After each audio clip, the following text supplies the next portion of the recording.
Hello everyone, welcome to another video. हम कर रहे हैं मार्क्स बूस्टर सीरीज और ये है कॉम्प्रहेंशन का एक एपिसोड जिसमें हम क्लोज टेस्ट भी करेंगे, हम रीडिंग कॉम्प्रहेंशंस भी करेंगे, साथ ही साथ में हम पीक्यूआरएस के भी पैराजंबल्स वाले सवाल करने वाले हैं। ठीक है, वीडियो एंड तक देखना, अपने साथ एक कॉपी और एक पेन लेकर बैठना और मेरे साथ साथ क्वेश्चन सॉल्व करते जाना। अगर आप इसको एंटरटेनमेंट की तरह देखेंगे तो कोई फायदा नहीं होने वाला। चलिए शुरू करते हैं। तो ये है हमारा क्लोज टेस्ट। आपको दिख रहा होगा इधर ऑप्शन नंबर 1 2 ब्लैंक नंबर 1 2 और 3 के ऑप्शन है, इधर ब्लैंक नंबर 4 और 5 के ऑप्शन है। ठीक है, आप यहीं पे वीडियो पॉज करके अच्छे से पैसेज पढ़ने के बाद आप इसको सॉल्व कर लेना। ठीक है, मैं मानकर चल रहा हूं कि आपने वीडियो पॉज करके इसे पढ़ लिया है। अब मैं अपने एंड से इसे एक्सप्लेन कर रहा हूं।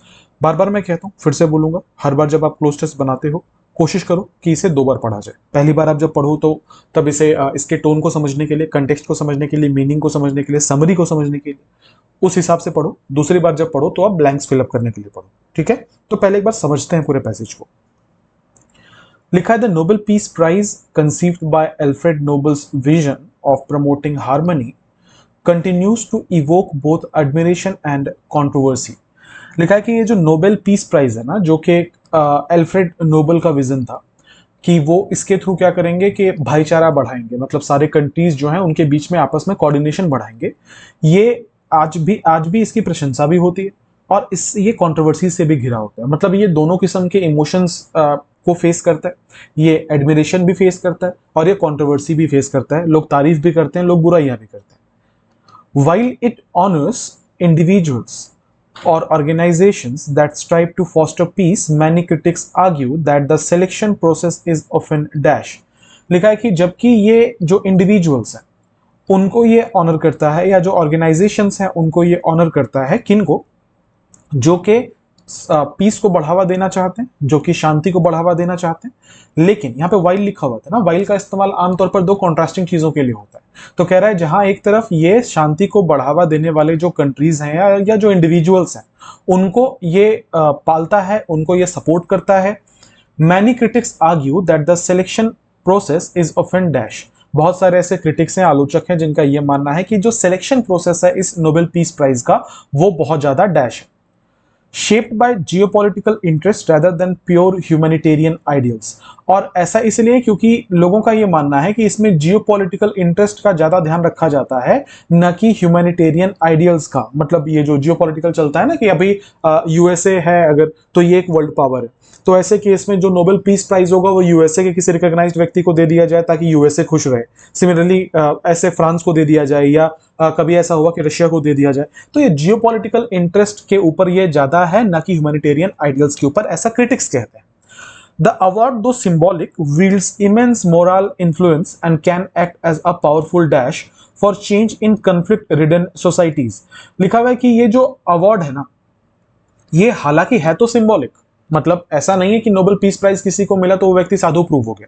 ये एक्चुअली एक सिंबॉलिक जेस्चर है, लेकिन इससे बहुत ज्यादा मोरल इन्फ्लुएंस मिलता है। मतलब और लोगों को ये कह लो मैसेज मिलता है कि अच्छाई अभी भी जिंदा है, या और अच्छा करने से उसको रिकॉग्नाइज किया जाता है, इसका एक मैसेज मिलता है। And can act as a powerful dash for change in conflict ridden societies. और हम एक ऐसी सोसाइटी में रह रहे हैं जहां पे कंफ्लिक्ट्स बहुत हैं, मतलब आपसी झगड़े बहुत है, असहमति बहुत है। तो ऐसे केस में वो उसके लिए पावरफुल डैश का काम कर सकता है। आगे बढ़ेंगे। Yet it's legacy is dash. लेकिन फिर भी इसकी जो लेगेसी है वो डैश है। Some laureates have upheld the principles of non-violence and reconciliation, whereas others have later faced accusations of political expediency। लिखा हुआ है कि माफ कीजिएगा, कुछ ऐसे लॉरेट्स हैं जिन्होंने अपहेल्ड किया है इसके प्रिंसिपल ऑफ नॉन वायलेंस को। मतलब नोबेल पीस प्राइज क्यों दिया जाएगा? ऑब्वियसली नॉन वायलेंस के लिए दिया जाएगा। तो कुछ ऐसे लॉरेट्स हैं जिन्होंने इसके जो आदर्श हैं कि अहिंसा के मार्ग पर चलना है उसको अपहेल्ड किया है, मतलब उसको मान रहे हैं, उसको रिकंसाइल भी कर रहे हैं, जमा करके भी रख रहे हैं, अपने पास भी रख रहे हैं। whereas others have later faced accusation of political expediency। जबकि कुछ लोगों के बारे में यह कहा जाता है कि जिनको ये नोबेल पीस प्राइज मिला था पहले, बाद में जाकर उन्होंने राजनीतिक कारणों से इसका ही उल्लंघन कर दिया। Despite its imperfections, the Nobel Peace Prize serves as a global reminder of humanity's persistent quest for dash। लिखा है कि इसके इतने इम्परफेक्शंस हैं, अभी हमने जिक्र किया इनके इम्परफेक्शंस का, तो इसके इतने इम्परफेक्शंस हैं, लेकिन इसके बावजूद जो नोबेल पीस प्राइज है ये एक ग्लोबल रिमाइंडर है ह्यूमैनिटी के लगातार क्वेस्ट का। मतलब ये एक ऐसा रिमाइंडर है दुनिया के लिए कि इंसानियत जो है वो आज भी लगातार, परसिस्टेंट मतलब होता है लगातार, आज भी लगातार प्रयास कर रही है डैश के लिए। क्या प्रयास कर रही है आगे देखेंगे हम लोग। In an era dominated by nationalism and polarization, the prize still aspires to rekindle faith in dialogue, tolerance and moral dash of peace itself. लिखा है कि हम एक ऐसे दौर में रह रहे हैं जहां पे नेशनलिज्म बहुत डोमिनेटेड है, लोग बहुत देशभक्त बन रहे हैं, साथ ही साथ में पोलराइजेशन बहुत ज्यादा है कि कोई इस पक्ष का है तो उस पक्ष वाले से बात नहीं कर रहा है या उसको जान से मारने को भी तैयार है, तो पोलराइजेशन बहुत ज्यादा है। ये जो प्राइज है जो आज भी, मतलब ये नोबेल पीस प्राइज जो है उसको आज एक ऐसे तरीके में देखा जाता है जो आज भी एक आग जलाती है फेथ का। आज भी ये एक आग जलाती है कि लोगों को भरोसा है किस चीज के ऊपर, डायलॉग के ऊपर कि आपसी बात करके मुद्दे सुलझाए जा सकते हैं, टॉलरेंस के ऊपर कि बर्दाश्त करने की जो क्षमता है उस चीज के ऊपर, and moral dash of peace itself, और जो मोरल डैश है शांति का उसके ऊपर भी। आइए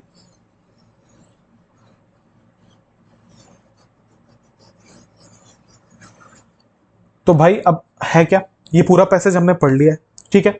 हमें क्या करना है, हमें ये 5 ब्लैंक्स फिलअप करने हैं। अगर मैं अब बात करूं इसमें कंटेक्स्ट क्या था, तो जो नोबेल पीस प्राइज होता है उसका कंटेक्स्ट था, उसके बारे में बात की गई है कि नोबेल पीस प्राइज जो है ये किस हिसाब से अच्छा है और किस हिसाब से बुरा है, ठीक है। ज्यादा करके तो इसके नेगेटिव पॉइंट से गिनाए गए हैं। एनीवेज, तो ये हम लोग देखेंगे एक एक ब्लैंक पकड़ के कि कहां पे क्या टोन फिट आ रहा है, ठीक है। अब मैं सिर्फ वो लाइन पढ़ूंगा जहां पे ब्लैंक आया था।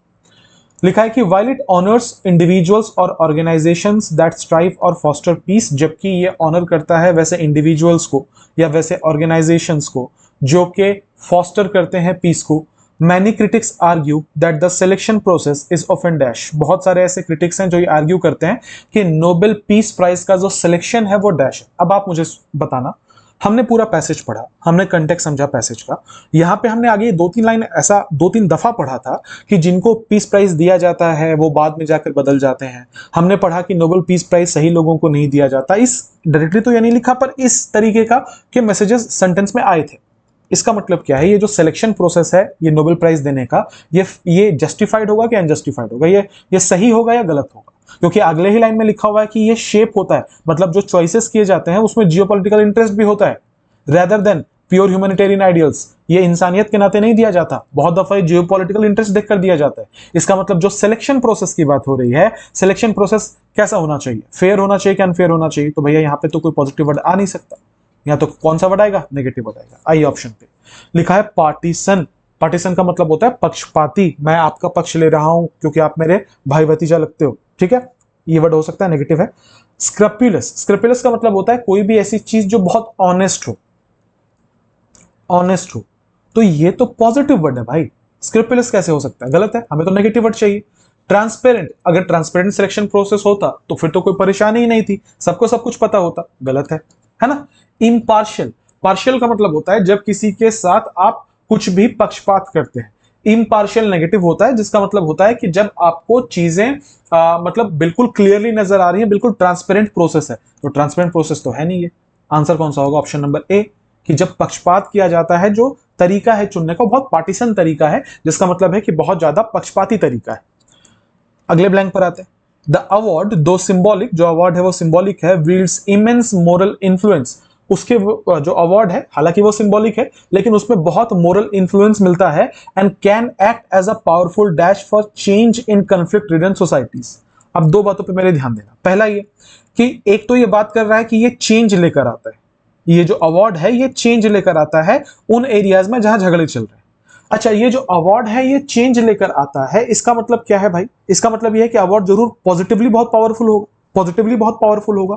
दूसरा, यहां पे जब आप पावरफुल एडजेक्टिव यूज कर रहे हो तो अगला वर्ड जो होना चाहिए तो पॉजिटिव कोनोटेशन का होना चाहिए ना, होना चाहिए कि नहीं, कि ये बहुत ऐसे एक्ट करता है, कैसे एक्ट करता है, बहुत पावरफुल तरीके से ये एक्ट करता है।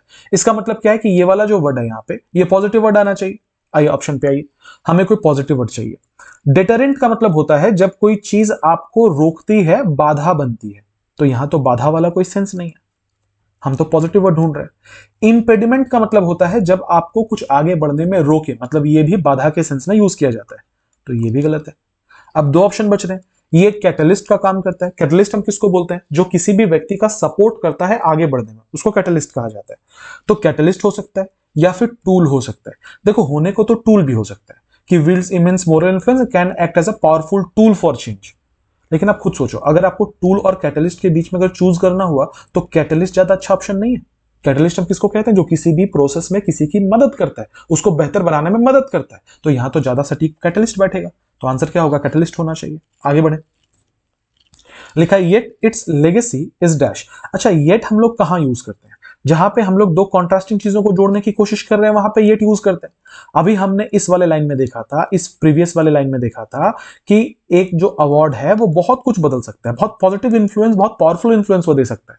और आगे ही लिखा हुआ येट, लेकिन इट्स लेगेसी इज डैश, लेकिन इसकी जो लेगेसी है वो डैश है। ठीक है। Some laureates have upheld the principles of non-violence and reconciliation, whereas others have later faced accusation of political expediency. लिखा हुआ है कि फिर भी इतना कहने के बावजूद इसकी जो लेगेसी है वो बहुत ज्यादा डैश है। ठीक है। इसकी लेगेसी क्या है? इसकी लेगेसी इम्पेकेबल है। इम्पेकेबल का मतलब होता है परफेक्ट है। इक्विवोकल है। ठीक है। आपने सुना होगा अनइक्विवोकल का मतलब होता है जब चीजें बिल्कुल क्लियरली मेंशन्ड हो। इक्विवोकल का मतलब होता है जब चीजें एम्बिगिवस हो। एम्बिगिवस का मतलब है ना इधर ना उधर। अनब्लेमिस्ड का मतलब होता है जिसमें कहीं कोई गलती है ही नहीं, कोई मिस्टेक है ही नहीं। वर्चुअस का मतलब होता है कोई ऐसी चीज जो कि बिल्कुल ही वर्च्यू का मतलब होता है गुण, तो गुण से भरी हुई चीजों को हम वर्चुअस कहते हैं। अभी मैंने फिर से बोल रहा हूं, फिर से अभी मैंने क्या समझाया था? मैंने बोला था कि ये पॉजिटिव वाली बात हमने कह दी और येट हमने यहां पे यूज किया है। इसका मतलब अब हम नेगेटिव बात कहना चाहते हैं।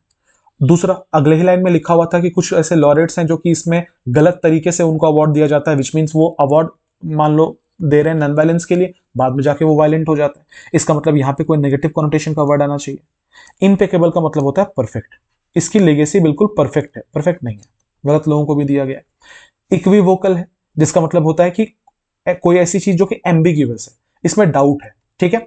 अनब्लेमिस्ड मतलब एकदम परफेक्ट है, नहीं हो सकता। वर्चुअस गुण है, आंसर कौन सा होगा? इसकी जो लेगेसी है वो इक्विवोकल है। क्यों इक्विवोकल है? क्योंकि कुछ ऐसे लॉरेट्स हैं जिन्होंने इसके प्रिंसिपल्स को तो माना है, लेकिन कुछ ऐसे हैं जो कि इसमें अवार्ड मिलने के बाद इसमें बदल जाते हैं। है ना।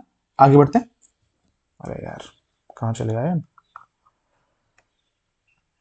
आगे देखो, ब्लैंक नंबर 4 पर आते हैं। लिखा है कि डिस्पाइट इट्स इम्परफेक्शंस, इसके इम्परफेक्शंस के बावजूद the Nobel peace prize serves as a global reminder of humanity's persistent quest for dash. लिखा है कि इसमें इम्परफेक्शंस हैं, ये बात हमने मान ली कि इसमें इम्परफेक्शंस है। ठीक है। इसके बावजूद जो नोबेल पीस प्राइज है वो एक ग्लोबल रिमाइंडर है इंसानियत के लिए कि इंसानियत का लगातार जो इंसानियत की जो लगातार खोज है डैश के लिए, ये उसका एक अच्छा रिमाइंडर है। ठीक है। किसके लिए? इंसानियत क्या ढूंढ रही है? इंसानियत क्या बलिदान ढूंढ रही है? इंसानियत क्या मौत ढूंढ रही है? इंसानियत क्या झगड़ा ढूंढ रही है? नहीं। नोबेल पीस प्राइज नाम है, इसका मतलब ये क्या याद दिलाएगा कि आज भी जो पीस है वो सर्वोपरि है। इसका मतलब ये है यहां पे कोई पॉजिटिव वर्ड होना चाहिए। होना चाहिए कि नहीं? आइए ऑप्शन पे। लिखा है कि despite its imperfections the Nobel peace prize serves as a global reminder of humanity's persistent quest for amity. Amity का मतलब होता है एकजुटता, आपने पढ़ा होगा। एनमिटी का मतलब होता है विरोधी या दुश्मनी। एमिटी का मतलब होता है दोस्ती। एमिटी हो सकता है। एम्पथी, एम्पथी का मतलब होता है जब आप किसी का दर्द महसूस कर सकते हैं, यह भी पॉजिटिव है। बेलिजरेंस का मतलब होता है झगड़ा, तो झगड़ा तो इंसानियत नहीं ढूंढ रही। कंप्लीटनेस, एकजुटता ढूंढ रही है। ठीक है। एक कंप्लीट होना ढूंढ रही है। तो क्या इंसानियत अभी इनकम्प्लीट है? नहीं, ये कंटेक्स्ट सही नहीं जा रहा। अच्छा, ये ग्लोबल पीस प्राइज क्यों दिया जाता है? कि जो कंट्रीज है, पहले लाइन में दिया हुआ था कि ये प्रमोट करता है हार्मनी को, ध्यान देना यहीं पे लिखा हुआ था, ये भाईचारे को प्रमोट करता है। तो इसका मतलब ये है कि जो परसिस्टेंट क्वेस्ट है ह्यूमन का, वो एम्पैथी के लिए है कि एमिटी के लिए है? पहले में बोला गया भाईचारे को बढ़ावा देता है, तो भाईचारा के लिए, दोस्ती के लिए। तो empathy is not the correct word. Answer क्या होना चाहिए? एमिटी, कि लगातार जो इंसान ढूंढ रहा है उस एमिटी के लिए है ये। अगला, in an era dominated by nationalism and polarization, the prize still aspires to rekindle faith in dialogue tolerance and the moral dash of peace itself. लिखा कि एक ऐसा एरा जहां पे नेशनलिज्म और पोलराइजेशन का एरा है, ये जो प्राइज है वो आज भी लोग ये चाह रहे हैं कि ये रिकंडल करे, ठीक है, फेथ, डायलॉग में, टॉलरेंस में और moral dash of peace itself, ठीक है। अच्छा, किसमें क्या कोशिश की जा रही है कि ये जो अवार्ड है ये फिर से बहाल करे, किस चीज को बहाल करे? लोगों का भरोसा डायलॉग में कि बातचीत करके मुद्दा सुलझाया जा सकता है, टॉलरेंस में और मोरल डैश में। दो चीजें, पहला, यहां पे थियोरी ऑफ पैरेललिज्म कहता है कि हम पॉजिटिव चीजों को जोड़ रहे हैं तो हम पॉजिटिव चीजें ही जोड़ेंगे, तो डायलॉग टॉलरेंस पॉजिटिव है तो आगे पॉजिटिव आएगा। दूसरा, आप जब मोरल कह रहे हो, नैतिक कह रहे हो, तो यहां भी तो पॉजिटिव ही आएगा ना। आइए ऑप्शन पे क्या लिखा हुआ? फ्यूटिलिटी। फ्यूटिलिटी का मतलब होता है किसी चीज का बेकार हो जाना, ठीक है, किसी चीज का बेकार हो जाना फ्यूटिलिटी कहलाता है। तो हम लोग क्या यहां पे फ्यूटिलिटी भर सकते हैं? नहीं भर सकते ना, नाजुकता, फ्यूटिलिटी पॉजिटिव वर्ड नहीं है। एसिडेंसी, एसिडेंसी का मतलब क्या होता है? इन्फ्लुएंस, किसी चीज के ऊपर किसी भी व्यक्ति का जो इन्फ्लुएंस है उसको हम लोग एसिडेंसी कहते हैं। तो क्या हम यहां पे इन्फ्लुएंस भर सकते हैं? नहीं भर सकते। अजिलिटी, ठीक है, अजिलिटी का मतलब होता है कोई व्यक्ति कितने अच्छे तरीके से अपने बॉडी को बेंड कर सकता है, फुर्तीला कितना है। ये तो आउट ऑफ कंटेक्स्ट वर्ड है। आंसर क्या होगा? सैंक्टिटी, मतलब होता है पवित्रता, पवित्रता, ठीक है। तो लिखा है कि rekindle faith in dialogue tolerance and the moral sanctity of peace itself. पवित्रता जो है पीस की, उसे ये मेंटेन रखता है, ठीक है। ये 5 ऐसे ब्लैंक्स थे जो कि आपको फिलअप करने थे। ज्यादा करके क्वेश्चंस इसमें पॉजिटिव नेगेटिव करके आप बना सकते थे। हमेशा मैं यही प्रीफर करता हूं कि स्टूडेंट्स अपने एंड से बनाए, सिर्फ तरीका मैं सिखा पाऊं, ठीक है। तो आंसर के पीछे मत भागना, जो तरीका है वो मैंने आपको सिर्फ समझाने की कोशिश की है।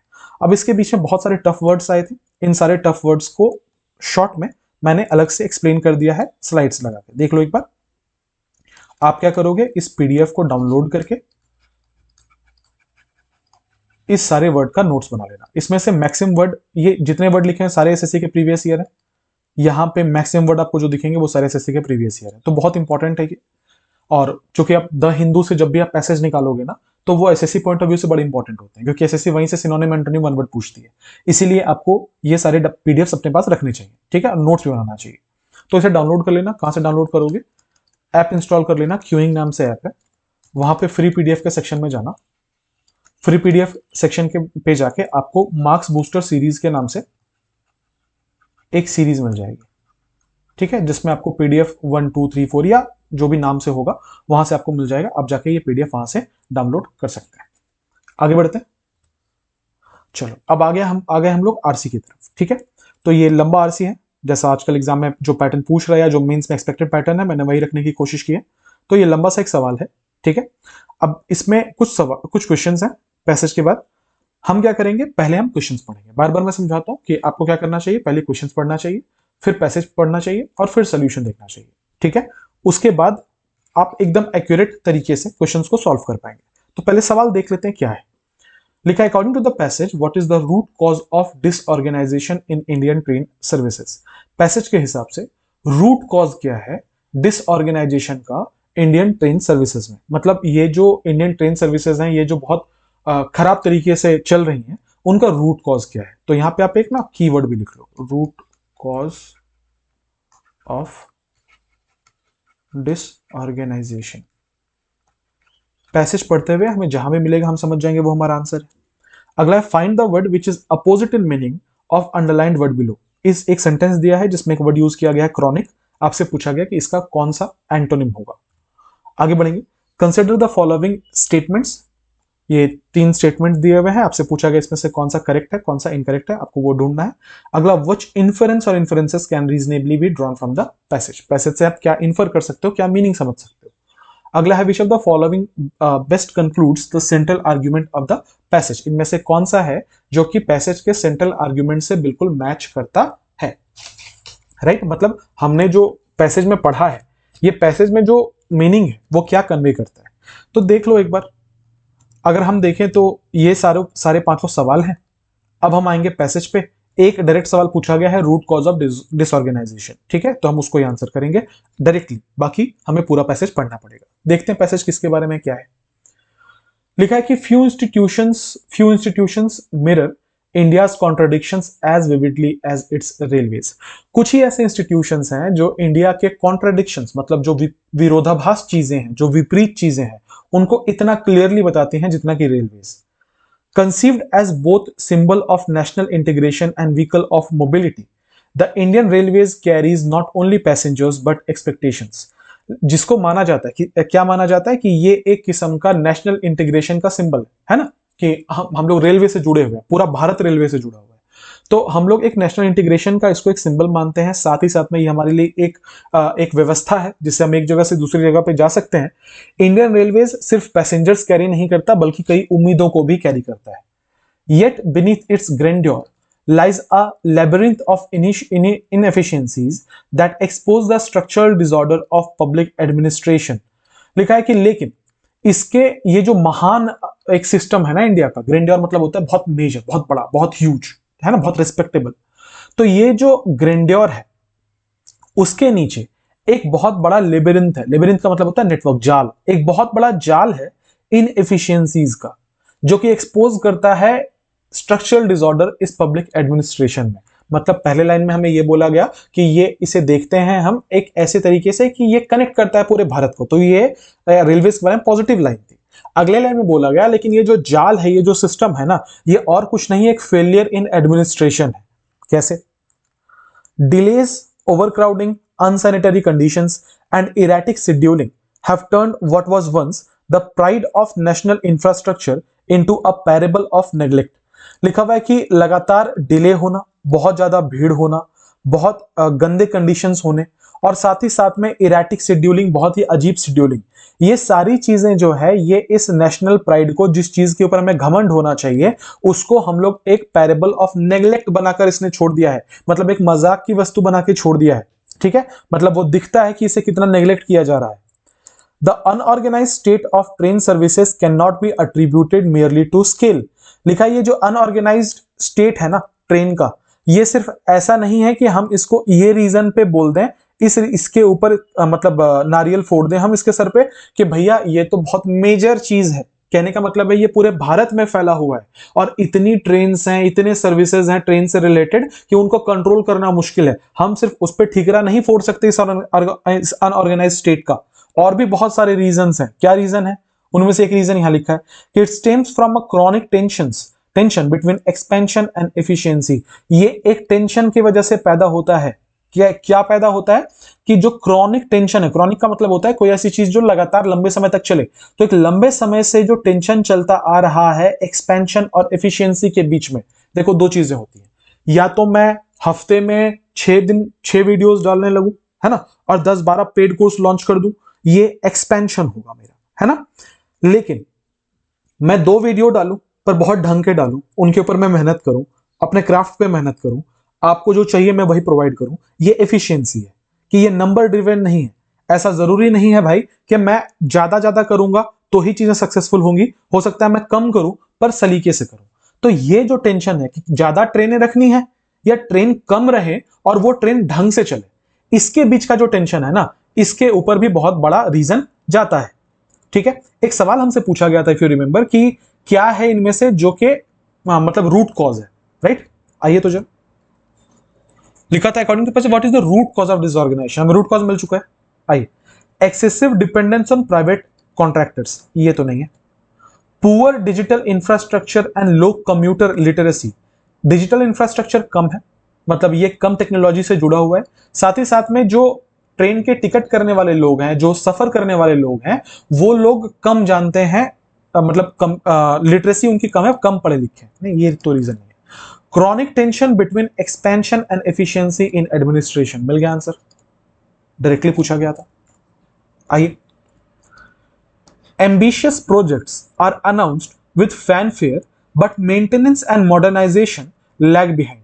लिखा हुआ है कि बड़े बड़े प्रोजेक्ट जो हैं उनको तो जरूर अनाउंस कर दिया जाता है एकदम ढोल ताशे के साथ, लेकिन जो मेंटेनेंस है और जो मॉडर्नाइजेशन है वो बहुत पीछे रह जाता है।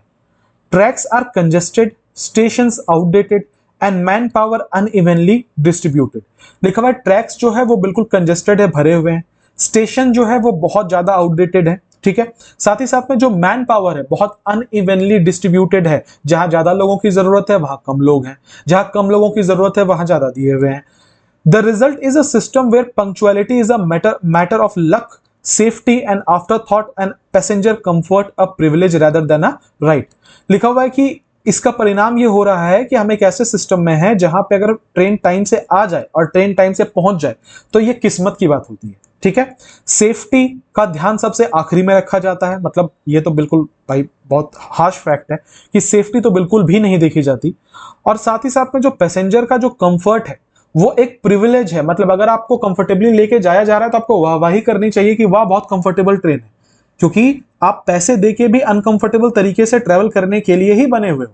और इसका बहुत अच्छा एग्जांपल हमने कुंभ के वक्त पे देखा था कि सेकंड एसी में, फर्स्ट एसी में, थर्ड एसी में लोग घुसे जा रहे हैं जनरल टिकट लेकर, और सिस्टम ऐसा है कि आप कंप्लेन करने जाओ तो आपको भगवान का नाम लेके चुप करा दिया जाता है। ये कितना मतलब कितना इम्प्रैक्टिकल चीज है।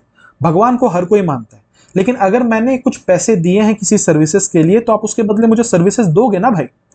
कि वहां पे जब मैं बोलने जाऊं तो आप बोलो थोड़ा मैनेज कर लो, मैं बिल्कुल मैनेज कर लूंगा। 1,000 रुपए की टिकट की जगह पे गवर्नमेंट जिस दिन कहते हैं मैं 600 लूंगा क्योंकि आपको मैनेज करना पड़ा, वो तो नहीं होगा।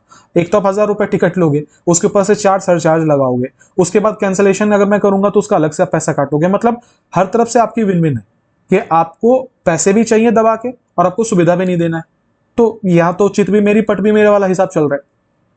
यहाँ पे वही चीजें लिखी हुई है कि पैसेंजर का जो कंफर्ट है वो आखिरी में आता है ना। Compounding the problem is the bureaucratic inertia that governs reform. और ये जो प्रॉब्लम है ना ये और ज्यादा बढ़ जाती है जब ब्यूरोक्रेटिक इनर्शिया आता है। मतलब ग्राउंड लेवल पे अगर कुछ चीजें बदलनी भी मतलब बदली भी जाती हैं या अगर कोशिश भी की जाती है ना, तो ऐसे केस में जो ब्यूरोक्रेसी बैठी हुई है ऊपर वो इस चीज को और ज्यादा मुश्किल बना देती है। Policies oscillate between populism and technocracy with little regard for continuity। लिखा है कि पॉलिसीज जो है ना वो ऑसिलेट करते हैं, वो इधर उधर फैलते हैं पॉपुलिज्म और टेक्नोक्रेसी के बीच में, ठीक है। पॉपुलिज्म और टेक्नोक्रेसी के बीच में ये ऑसिलेट होता है। मतलब कभी ऐसा होता है कि भैया बहुत ज्यादा हमें ये चीज करनी पड़ रही है कि हम किसी को खुश करने के लिए उनके हिसाब से काम कर रहे हैं, तो पॉपुलिज्म बहुत चलता है ना, टेक्नोक्रेसी बहुत चलता है। और इसमें कंटिन्यूटी का कुछ भी ध्यान नहीं रखा जाता, अकाउंटेबिलिटी के। मतलब कुछ अगर हो भी गया ना, कभी अगर एक्सीडेंट हो गया, कुछ हो गया, तो रिस्पॉन्सिबिलिटी फिक्स अप नहीं होती। ये सबसे बड़ी परेशानी है। आप अगर कंप्लेन भी करोगे किसी के अगेंस्ट में तो रिस्पॉन्सिबिलिटी फिक्स अप नहीं होती। Subsidies are politically irresistible yet physically corrosive. अब सब्सिडीज भी देना है लोगों को, खैर सब्सिडीज तो अब केवल एमपी और एमएलए एंजॉय कर रहे हैं, अब तो सीनियर सिटीजन की सब्सिडी भी ट्रेन में हटा दी गई है। तो सब्सिडीज जो है वो पॉलिटिकली इरेजिस्टेबल है, वो तो उनको देना ही है, देना रेवड़ियां तो बांटनी ही है, लेकिन उसकी वजह से जो पैसे खत्म हो रहे हैं उसके ऊपर ध्यान नहीं है। Frequent fare concessions and politically motivated routes compromise the very revenue needed for improvement. लिखा हुआ है कि ये जो लगातार फेयर में जो कंसेशन दिया जाता है और पॉलिटिकली मोटिवेटेड जो रूट्स हैं वो कॉम्प्रोमाइज कर देते हैं रेवेन्यू का जो चाहिए। आपने देखा होगा बहुत सारे ट्रेन का जो स्टॉप है वो ऐसी जगह पे कराया जाता है जहां स्टॉप देने का कोई रीजन नहीं है, पर वहां के एमपी एमएलए बहुत पावरफुल है और वो वहां के वोट बैंक है, तो ऐसे केस में वहां पे एक स्टॉप दे दिया जाता है ताकि वहां की जनता खुश रहे, वहां के एमपी एमएलए खुश रहे। हालांकि जरूरत नहीं है and that doesn't make sense, लेकिन ऐसा होता है, right. The railway rather than functioning as a public service often becomes an arena for patronage where management defers to vote bank compulsions over operational rationality। लिखा है railway जो है वो एक ऐसा पब्लिक सर्वेंट की तरह जहां पे उसे काम करना चाहिए उस तरीके से वो काम ही नहीं कर रहा। वो कैसे कह रहा है, वो लोगों को अपीज करने की कोशिश कर रहा है और मैनेजमेंट जो है वो अपना वोट बैंक कंपल्शन देख रहा है, वो प्रैक्टिकलिटी देख ही नहीं रहा। Digitization and privatization touted as pernicious have provided mixed outcomes। अब जब ये चीजें जब डिस्कस होती हैं तो आज से 5 साल पहले लोग कहते थे चीजों को प्राइवेट कर दो, वो भी करके देख लिया। चीजों को डिजिटल कर दो, वो भी करके देख लिया। लेकिन ये आज तक चीजें इससे सुधरी नहीं है। कभी अगर आप तत्काल पे टिकट काटने जाओ तो वो आपको ऐसा लगेगा कि एक हाथी को उठाने के जितना भारी है, वो होगा ही नहीं, टिकट खुलेगा ही नहीं वेबसाइट, है ना। तो डिजिटाइजेशन भी कुछ खास काम नहीं आ रहा, प्राइवेटाइजेशन भी कुछ खास काम नहीं आ रहा। Online booking has improved access but not reliability. Online booking से एक्सेस तो बढ़ा है कि आप घर पे बैठे बैठे ऑनलाइन बुकिंग कर सकते हो, लेकिन रिलायबल नहीं है वो। Private involvement has upgraded select routes while deepening regional disparities. लिखा हुआ है कि जो प्राइवेट इन्वॉल्वमेंट है ना वो अपग्रेड करता है रूट्स को। उसने रूट्स को तो बिल्कुल अपग्रेड कर दिया कि जहां जहां पे प्राइवेट प्लेटफॉर्म्स है, प्राइवेट ट्रेनें चल रही हैं, वहां पर चीजें अपग्रेड हो गई हैं। लेकिन क्या ये प्राइवेटाइजेशन हर जगह हो सकता है? नहीं हो सकता। क्यों? क्योंकि ट्रेन एक ऐसी सुविधा है जो गरीब से गरीब इंसान यूज करता है, और आप जैसे चीजों को प्राइवेट करते हो वैसे चीजें महंगी होती हैं। इसका मतलब रीजनल डिस्पैरिटी है। एक गरीब प्रदेश में आप प्राइवेटाइजेशन नहीं कर सकते। Meanwhile, the ordinary commuter continues to negotiate chaos, unpredictable cancellations, unclean compartments and chronic delay. लिखा हुआ है, जबकि जो ऑर्डिनरी कम्यूटर्स है, जो आमतौर पर जो लोग ट्रेवल कर रहे हैं जनरल से, अगर आप कभी नहीं गए हो तो आपको जाना चाहिए जनरल से, उसमें जिस किस्म का केओस होता है, अनप्रिडिक्टेबल कैंसिलेशंस आज भी हो रहे हैं, कंपार्टमेंट्स बिल्कुल अनक्लीन है, लगातार डिले हो रहा है चीज, ठीक है, लगातार ट्रेनें डिले होती हैं। आप जब भी कुछ मतलब क्लेम करने जाओ तो वो डिले होता है। What persists is not simply inefficiency but a culture of tolerance toward it। लिखा है कि कौन जो लगातार मतलब परसिस्ट कर रहा है, वो सिर्फ इनएफिशिएंसी नहीं है, वो हमारा एटीट्यूड भी है कि हम बर्दाश्त करने को तैयार हैं। हम ये मानकर चलते हैं कि ट्रेन 1 घंटे तो लेट होगी ही होगी, या 1 घंटे तो लेट पहुंचेंगे ही पहुंचेंगे। For a nation aspiring to global standards of mobility, the disorder of its trains reflect a deeper malaise. लिखा है कि एक ऐसा देश जो कि ग्लोबल स्टैंडर्ड्स पे आना चाहता है, जहां पे भ्रमण की बात हो, इस किस्म के जो डिसऑर्डर है ट्रेन में, ये बहुत खराब चीजों की तरफ इशारा कर रहे हैं। A governance model that mistakes expansion for progress and convenience for reform। एक ऐसे गवर्नेंस मॉडल में हम आ गए हैं जहां पे जो मतलब हम लोग एक्सपेंशन को प्रोग्रेस मानकर चल रहे हैं। जब भी आप देखोगे रेल बजट में, तो हम 10,000 किलोमीटर पटरी और बना देंगे।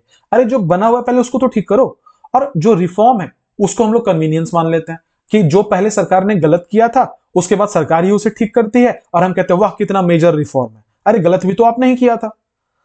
Until efficiency becomes a political virtue and accountability a cultural norm, Indian Railways will remain a monument not of motion but of mismanagement।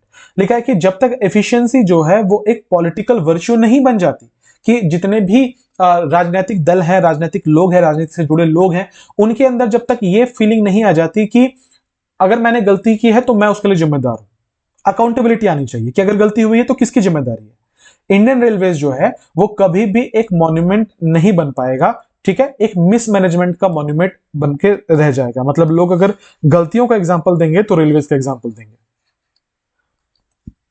आइए, ये हमारा पूरा पैसेज था। ओवरऑल टोन क्या है पैसेज का भाई? तो ओवरऑल टोन इसका नेगेटिव है। ठीक है, इसमें रेलवेज में क्या परेशानियां हैं उनको फिगर आउट किया गया, उनको पॉइंट आउट किया गया। एक क्वेश्चन हमने बना लिया है, बचा हुआ क्वेश्चन हम देखते हैं। लिखा है find the word which is opposite in meaning to the underlined word below. नीचे जो वर्ड दिया हुआ है उसका आप नेगेटिव मीनिंग बताइए, उसका अपोजिट मीनिंग बताइए। ध्यान रखिएगा अपोजिट पूछा गया है आपसे। बोला गया meanwhile the ordinary commuter continues to negotiate chaos, unpredictable cancellation, unclean compartments and chronic delay. What is the meaning of chronic? Chronic का मतलब होता है ऐसी कोई चीज जो बहुत लंबे समय तक चले, उसको क्रॉनिक कहा जाता है। ठीक है, तो क्रॉनिक डिले की बात की जा रही है, मतलब किसी ऐसे डिले की बात की जा रही है जो बहुत लंबे समय तक चले। हमें इसका उल्टा पूछा गया था, तो उल्टा का क्या सेंस बनेगा भैया? कि कोई शॉर्ट टर्म वाली बात होगी उल्टे में। आइए, परसिस्टेंट का मतलब होता है लगातार, तो ये तो क्रॉनिक का सिनोनिम हो गया, सिनोनिम तो नहीं चाहिए। अगला एफेमेरल। एफेमेरल का मतलब होता है बबल लाइक, कोई ऐसी चीज जो बहुत शॉर्ट लिव्ड हो, बहुत कम समय के लिए हो, एफेमेरल तो हो सकता है। इंट्यूटिव, इंट्यूटिव का मतलब होता है ऐसी चीज जो खुद ब खुद आए, आपने जो चीज सोचा नहीं था सडनली आपके दिमाग में आ जाए। ठीक है, इंट्यूटिव उसे कहते हैं, ये तो आउट ऑफ द कंटेक्स्ट है। एक्सटर्मिनेट मतलब होता है डेसिमेट, बहुत सारे लोगों की इकट्ठा हत्या कर देना या बहुत सारे लोगों को निस्ते नाबूद कर देना, खत्म कर देना, उसको एक्सटर्मिनेट कहते हैं। तो लंबे समय का उल्टा एक्सटर्मिनेट थोड़ी हो सकता है। आंसर कौन सा होगा? Option number B, ephemeral. Question number 8 पर आते हैं। आपसे पूछा गया इनमें से कौन सा करेक्ट है। लिखा है the author implies that inefficiency persists mainly because of the vast scale of railway network. लिखा है ऑथर ये कहना चाहते हैं कि जो इनएफिशिएंसी है वो इसलिए है क्योंकि रेलवे बहुत फैला है। उसने तो साफ साफ कहा था कि केवल एक रीजन नहीं है। इसका मतलब ये वन वाला इनकरेक्ट है, वन वाला इनकरेक्ट है, वन और कहीं है इनकरेक्ट है, वन वाला इनकरेक्ट है। आंसर ऑप्शन नंबर बी होगा। बाकी हम फिर से पढ़ लेंगे एक बार अगर ऐसे देखना है हमें तो।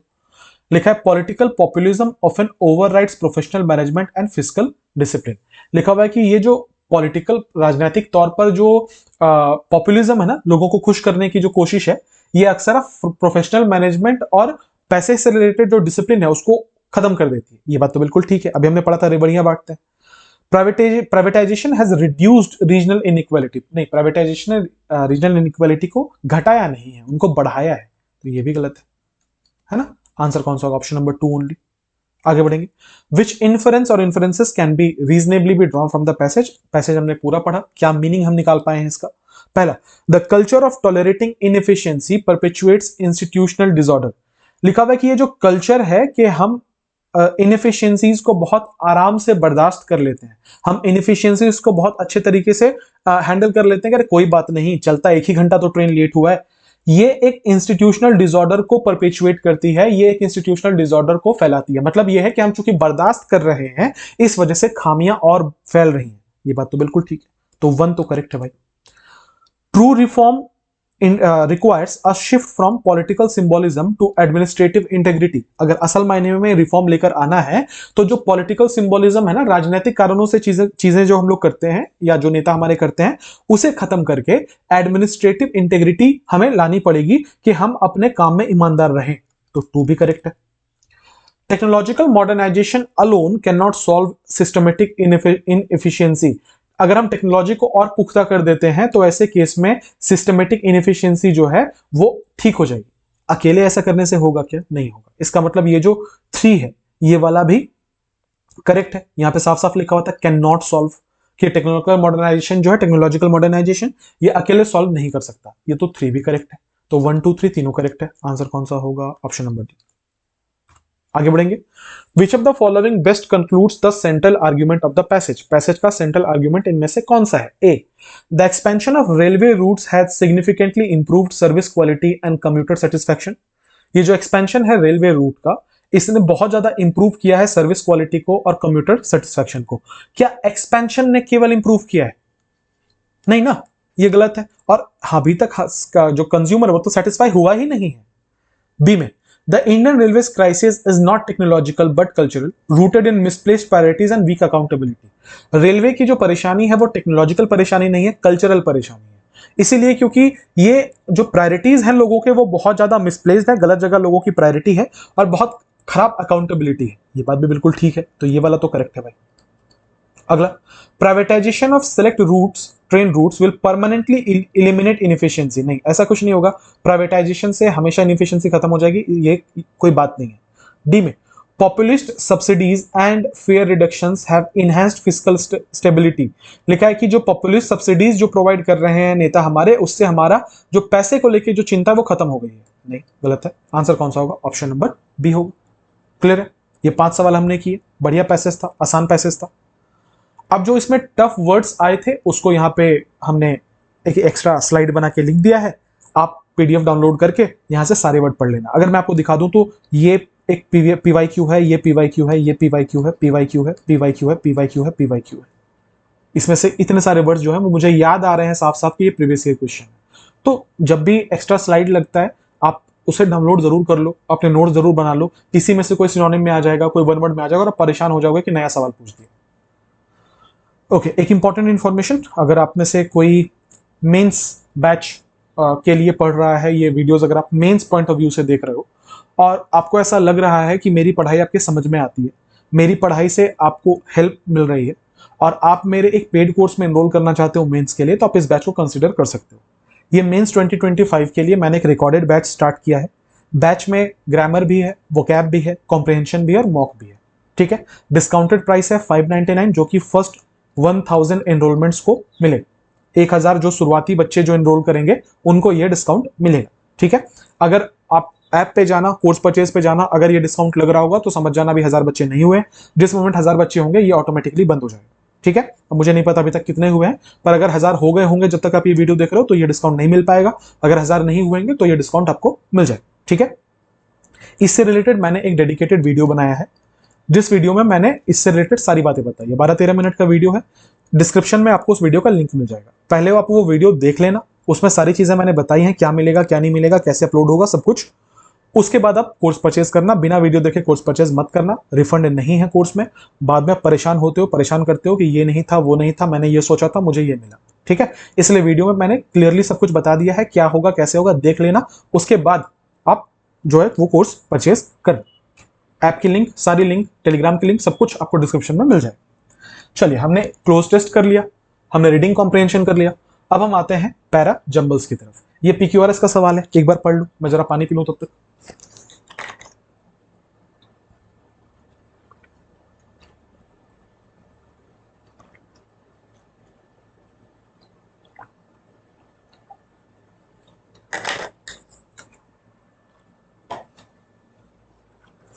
आइए देखते हैं S1 में क्या लिखा हुआ है।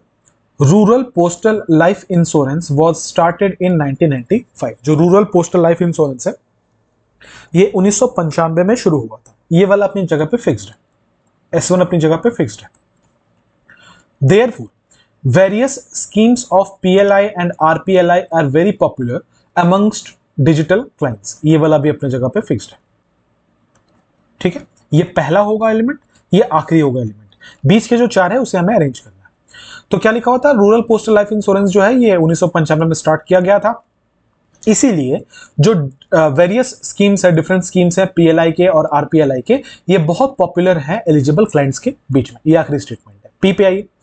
It also aims to spread insurance awareness among the rural population. इसका एक और एम है कि ये इंश्योरेंस को लेकर जागरूकता फैलाना चाहता है गांव के लोगों के बीच में। क्यों में, however PLI and RPLI continues to offer life insurance cover at lower premium rate and higher bonus। लिखा है कि हालांकि जो PLI और RPLI है ये आज भी कंटिन्यू कर रहा है इंश्योरेंस देना, इंश्योरेंस कवर देना बहुत कम प्रीमियम रेट पे और बहुत हायर बोनस पे। आर में है, the prime objective of the scheme is to provide insurance cover to the rural public in general. लिखा है कि जो प्राइम ऑब्जेक्टिव है स्कीम का वो ये है कि ये प्रोवाइड करना चाहता है इंश्योरेंस कवर रूरल पब्लिक को in general and to benefit weaker sections and women workers of rural areas in particular. और खास करके जो कमजोर वर्ग है और जो महिला वर्ग है उनके ऊपर इसका खास ध्यान है। एस में, with liberalization to the insurance of the insurance sector, postal life insurance and rural postal life insurance are operating in a very competitive market। लिखा हुआ है कि और जो लिबरलाइजेशन हुआ है इंश्योरेंस सेक्टर का, उसकी वजह से जो पोस्टल लाइफ इंश्योरेंस है और रूरल पोस्टल लाइफ इंश्योरेंस है ये बहुत ही ज्यादा कॉम्पिटिटिव मार्केट में और ऑपरेट कर रहा है। मतलब इसके बहुत सारे कॉम्पिटिटर्स आ गए हैं। ये मैंने आपको पूरा का पूरा हिंदी बताया। कंटेक्स्ट क्या है कि ये जो रूरल पोस्टल इंश्योरेंस है और जो RPLI है उसके बारे में ये बता रहा है। ठीक है, PLI और RPLI, पोस्टल लाइफ इंश्योरेंस और रूरल पोस्टल लाइफ इंश्योरेंस के बारे में ये बता रहा है। अब हमें क्या करना है, हमें सबसे पहले इसमें पेयरिंग करने की कोशिश करनी है। हमें ये देखना है कि किसी का पेयर किसी के साथ जा रहा है क्या, फिर हम उसी हिसाब से ऑप्शन एलिमिनेट करेंगे। मैं अक्सर आपको कहता हूं कि जहां पे मुझे हाउएवर, व्हेनेवर, ऑल्सो ऐसे वर्ड्स मिल जाते हैं तो मेरी आंखें चमक जाती है कि क्वेश्चन ईजी हो गया। P नंबर पे देखना, लिखा है it also aims to spread. Also का मतलब होता है भी। ये कहां यूज करते हैं हम लोग, जहां पे हमने पहले कोई एक बात कह दी और फिर हम दूसरी बात कह रहे हैं, तो ऐसे केस में हम वहां ऑल्सो लगाते हैं। जैसे मैं कह रहा हूं कि I am a doctor, I am also an engineer. Also मैंने कब बोला, जब मैंने पहले बता दिया था कि आई एम अ डॉक्टर। इसका मतलब यह है कि P के पहले जरूर ऐसा कुछ रहा होगा जिसमें इसके किसी एम के, एम्बिशन के, क्या काम करता है, ऐसी चीजें बताई गई हों। क्या ये बात आप समझ पा रहे हैं? अच्छा, अगर मैं ये इसको देखूं तो P में लिखा था इसका एम है कि ये स्प्रेड करता है इंश्योरेंस अवेयरनेस को। क्या और कहीं पे इसके काम के बारे में बताया गया है? ये लिखा हुआ है कि लाइफ इंश्योरेंस ये प्रोवाइड करना कंटिन्यू कर रहा है, ये काम नहीं है। The prime objective of the scheme, जो इसका मेन ऑब्जेक्टिव है वो ये है कि ये इंश्योरेंस कवर प्रोवाइड करता है। अच्छा, इसके बाद अगर हम P को बिठाएं तो P में लिखा था इसका एक और काम है, वो ये है कि ये इंश्योरेंस अवेयरनेस फैलाता है। इसका मतलब R के बाद P बिल्कुल सटीक बैठ रहा है ना। एक तो हमने R में बताया इसका काम क्या है और हम फिर बता रहे हैं कि P में ये और क्या करता है। आई ऑप्शन पे तो हमें एक ऐसा ऑप्शन चाहिए जिसमें R के बाद P है, R के बाद S है, नहीं हो सकता। R के बाद Q है, नहीं हो सकता। R के बाद P है, R के बाद P है। दो ऑप्शन है, दोनों में R के बाद P है, दोनों R और P से स्टार्ट है। तो अगर हम 4 देखें तो R और P हमारा फिक्स हो गया। तो S1 के बाद R आएगा, R के बाद P आएगा। P में क्या लिखा हुआ था, इसका एम है कि ये इसका एक और एम है कि ये अवेयरनेस फैलाना चाहता है। अब हमें ये डिसाइड करना है SQ होगा कि QS होगा। आइए पढ़ते हैं। लिखा है हावेवर, हालांकि पीएलआई और आरपीएलआई जो है वो कंटिन्यू कर रहा है इंश्योरेंस को बहुत सस्ते में देना। ऐसा क्यों करना पड़ रहा है इसे? कुछ रीजन होगा, क्योंकि यहां हावेवर लिखा हुआ है। हावेवर का मतलब होता है फिर भी, इसके बावजूद। किसके बावजूद? पता नहीं। एस में देखो तो लिखा था लिबरलाइजेशन आने से इंश्योरेंस सेक्टर में ये बहुत ही ज्यादा कॉम्पिटिटिव मार्केट में काम कर रहा है। ये तो ठीक लग रहा है ना कि लिबरलाइजेशन आने के बाद ये बहुत कॉम्पिटिटिव मार्केट में काम कर रहा है, हालांकि इसके बावजूद वो बहुत सस्ते रेट पर ये प्रोवाइड कर रहा है लाइफ इंश्योरेंस को। आमतौर पर क्या होता है, कंपटीशन बढ़ेगा, वो महंगा होगा तो ये भी महंगा होगा, लेकिन यहां बोला जा रहा है बहुत कॉम्पिटिटिव मार्केट में काम कर रहा है, उसके बावजूद ये बहुत सस्ते में दे रहा है। इसका मतलब ये है कि एस के बाद क्यू हो सकता है, एस के बाद क्यू हो सकता है। ऑप्शन पे आइए, एस क्यू क्यू एस, ये नहीं होगा। आंसर क्या होगा? एस के बाद Q, RP S Q is the correct answer. क्या ये बात समझ पाए हैं? आगे बढ़े, हम क्वेश्चन नंबर 12 पर आते हैं। इसके पहले एक रिक्वेस्ट आप सबसे, देखो ये सीरीज और ऐसे कई सारी सीरीज मैंने अपने चैनल पे स्टार्ट की है, जिससे मैं फ्री में जो बहुत टॉप लेवल कंटेंट होता है ये मैं स्टूडेंट्स को प्रोवाइड करता हूँ, ठीक है। पर लाइफ में कुछ भी फ्री नहीं होता, ये भी फ्री नहीं है। मुझे आपसे क्या चाहिए? मुझे आपका सपोर्ट चाहिए चैनल को ग्रो करने के लिए, ठीक है। चैनल को कैसे आप ग्रो कर सकते हैं?